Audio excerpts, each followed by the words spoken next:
I call this the Florida tradition. And that is a player being suspended for the opening game. And it's something that Florida used to do all the time. And they usually schedule a couple of cupcakes so they could get their discipline out of the way before they played Tennessee, which was at the time the biggest matchup in September in all of college football. So we've got that happening with LSU. And So you're acknowledging Florida State's a cupcake then, which I've been saying. oh, no. I was just, I got something. I mean, I agree with you, Dave. Florida State is a cupcake for LSU this year. For LSU, yes, but not a cupcake overall. We're not talking about Southwest Missouri State, who beat the Vols in the NCAA tournament. But anyway, it might be. Yeah. Okay, so players suspended for NIL improper benefits. Now, here is why you should care if you're a fan of anybody that's not an LSU fan out there, because if your school is doing a good job at NIL, and Tennessee is certainly one of them, there are others as well, then these are one of the pitfalls that are out there. So, Caleb, let me ask you, sir, what happened at LSU, and describe why a very key player was suspended. It is the stupidest thing in the world. The NCAA suspended Maason Smith for one game because he received an improper benefit that is no longer an improper benefit, but it was pre-NIL in 2021 when he received it during an autograph signing. So the NCAA, he cooperated with the full investigation, and the NCAA said you're suspended for one game. This is absolutely ridiculous. This is grandstanding by the NCAA to try to send a message of, hey, we're still here, so you better care about us. This is the stupidest suspension of all time. It's not an improper benefit anymore. It just happened to be right before the Supreme Court made the ruling on NIL. And so the NCAA is trying to take a stand. Okay, so this is essentially me getting a speeding ticket for speeding a year ago. And let's say that back in the day, I'm old enough to remember when they raised the speed limit from 65 to 75. So it would be like me going 74 and getting a ticket retroactively. However, I completely disagree with you. I think that it may be grandstanding, I'll give you that. But if you broke a rule that was a rule at the time and they can prove it, then you should go ahead and suspend them for that reason. If Joe Milton took $500,000 from Michigan 4 years ago, then he should be suspended. So I don't have a problem with the suspension, and I'm a little surprised that you do. Now, I think the NCAA, this is one of those instances where they want to look relevant. You called it grandstanding. I call it, hey, I'm still relevant. I'm the NCAA. I'm with you on that one, but I don't have a problem with somebody getting suspended for breaking a rule that was a rule when he broke it. I do. I think it's dumb. It's not like it was. If it was Tennessee where there was massive amounts of cheating before it was a rule, Jimmy Pruitt McDonald's bags, okay, you want to suspend a player or hand out some punishment, fine. This was one improper benefit. He fully cooperated with the investigation. Let it go. This is like in Colorado. This would be like, okay, Maryland, they've legalized marijuana. This would be like if police decided to retroactively arrest somebody because they've decided, well, we think you had drugs in your car before marijuana was legal. Well, so what? It's not an issue anymore. And it's not who benefits from this suspension? What purpose does this suspension serve? Don't break a rule that's no longer a rule anymore? Yeah, but I think there's something else at play here too, because this, to me, if I got no problem with him being suspended, I think he should be suspended. But I think there are probably 100 incidents where this happened. So why do they pick on LSU? To me, there's something. I don't want to get too conspiracy theorist. I have a habit of doing that. But what could LSU have done to make the NCAA mad, where they just want to slap you on the wrist and say, hey, you got this, stay in line? What could they have done? I don't know what that is. Maybe it has something to do with the Will Wade investigation. Maybe they weren't as Thumbing compliant his there. nose Yeah, he I thumbed mean, his nose at the FBI. yeah, I'm just going to go down the conspiracy theorist track here for a second, because why did the NCAA pick out LSU when I guarantee you there are 100 other incidents of this? Are you telling me that Nico Maybe didn't get there's anything maybe beforehand as big as he was? Are you telling me that before he walked on campus, he didn't get anything as a recruit? Are you telling me that Jaden Rashada, who is now at Miami after going to Florida, are you telling me he got zero?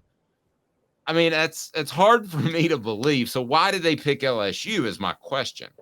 maybe they want to give off the clout of non-bias because there is probably a belief that LSU was protected for years because Mark Emmert was the commissioner of the NCAA who came from LSU. So maybe this is an overcorrection on that end. I mean, I never got the vibe that the NCAA favored LSU. I don't know if you did. I've heard people give that vibe that they think the NCAA favored Tennessee, dating back to the former Alabama stuff. But And I've I never. think and I think there's I'm sorry to interrupt, but I think there's an argument to be made for that Tennessee gets preferential treatment from They the also NCAA. earned it though. They earned it because they put it. Okay, I'll give you an example. Does the SEC get preferential treatment in the playoff now for college football? And did they in the BCS towards the end? Yes. But they also earned it because for so many years they kept dominating that it just created the idea, well, I mean, they really are that good. I think Tennessee consistently was always out in front of investigations and self-reporting and working with the NCAA. So yes, did they get preferential treatment? Yes, they did. Does anybody really believe that the let's not forget the whole academic fraud scandal that led to Fulmer turning in Alabama for Albert Means. Yeah, I'll be the first to tell you. I believe Fulmer did that to get the NCAA off his back. And I do think there was probably some academic fraud that happened at Tennessee. But I also think there was Alabama was a bigger fish with what they were doing. And I think Tennessee has bought goodwill with the NCAA over the last 30, 40 years for themselves. Okay, so but that's not the way it should be. That may be the way humans work, but I use speeding a lot because I don't speed, and Caleb Calhoun has a very heavy right foot. So, so I have a drive to Knoxville today that I'll make in half the time. But so if a cop pulls me over and he said, "I got you going 84 in a 75, I'm going to give you a ticket," and I say, "Whoa, you should have seen me a few miles back. I was going 98 easy. I mean, I was absolutely smoking."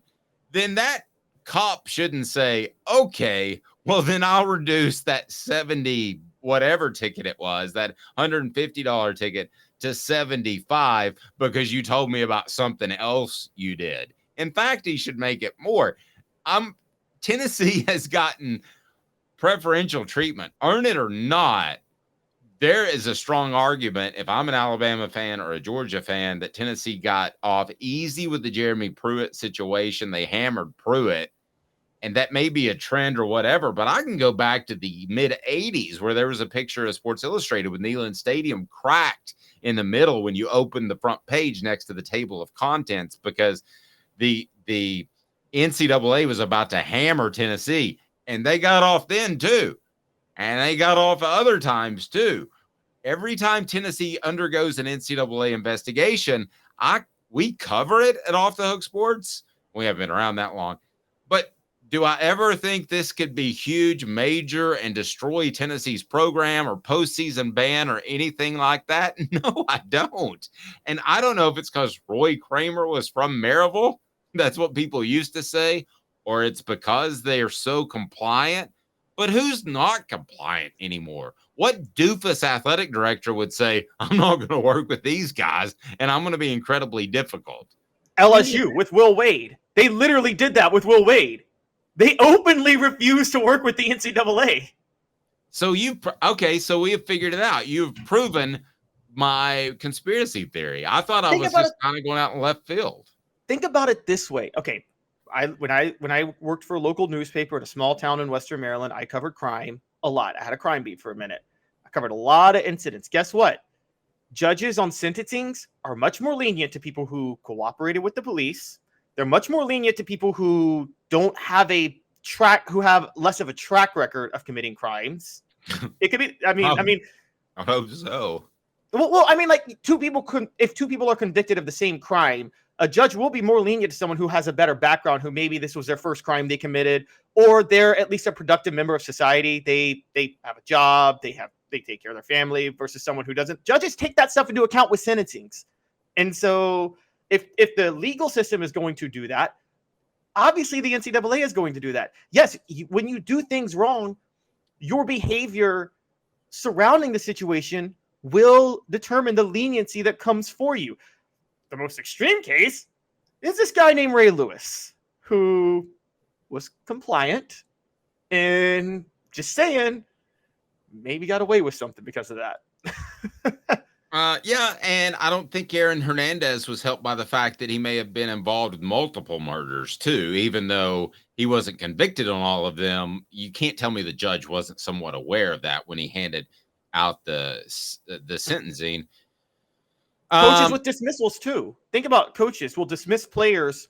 Sometimes two players committed the same infraction, but one, it's like their 17th infraction, and the coach is like, "All right, you're gone." Okay, well, let me ask you this. Do you think Tennessee got preferential treatment in the Jeremy Pruitt thing? Because not only did he get hammered and Tennessee got off with a fine, no postseason ban, but also the timing of it was pretty interesting. A Friday afternoon when they released that, which is a news dump time for those that don't know, and Caleb does. When you've got bad news, you dump it on a Friday afternoon so it gets lost in the weekend shuffle. And it was right before what has become the biggest recruiting month. And what has Tennessee done since that? They picked up 2 5-star guys that other SEC teams wanted. So is that unfair preferential treatment?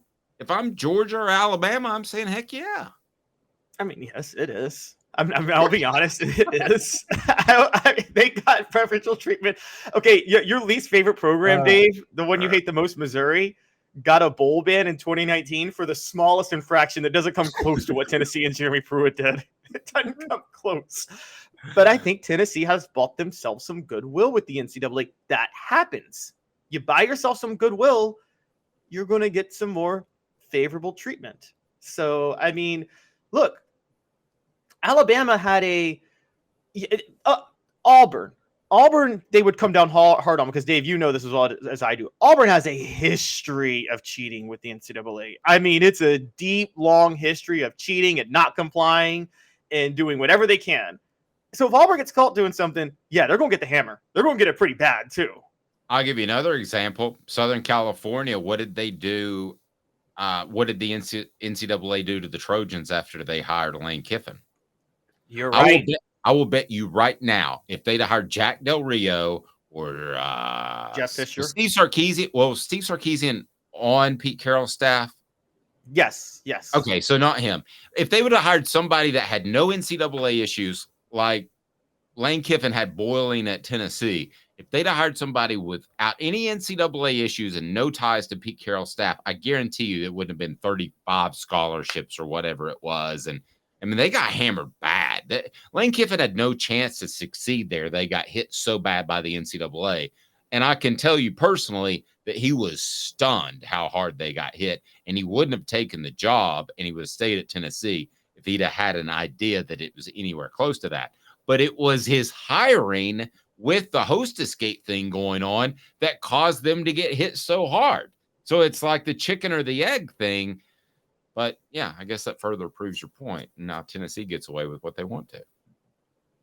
Yeah, I mean, or maybe the NCAA loves Tennessee so much they were mad at Lane Kiffin for leaving Tennessee. Yeah, that's absolutely right.